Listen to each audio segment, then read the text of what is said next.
Hello, this is BBC News broadcasting in the UK and around the globe. I'm Anita McVeigh and these are the latest headlines. President Putin says the Chinese leader Xi Jinping has invited him to Beijing as the two men hold talks in Moscow aimed at boosting ties. Recent events have accelerated Russia's dependency on China.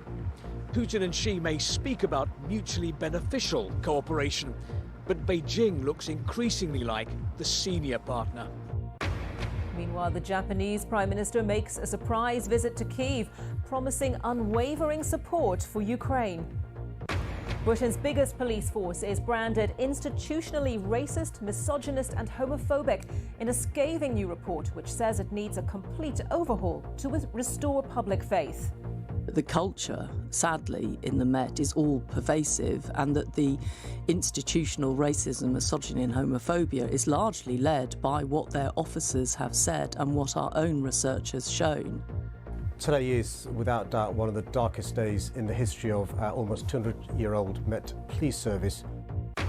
European stock markets recover in early trading, with shares in banks rallying after moves to reassure investors following the takeover of Credit Suisse.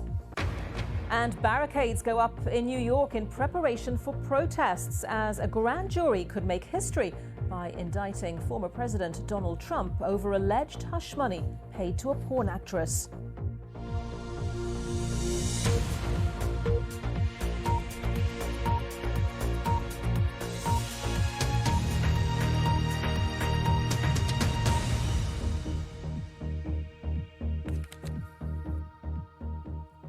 Hello and welcome to BBC News. China's leader Xi Jinping is continuing his state visit to Russia, where he's been warmly greeted as an old friend by President Putin.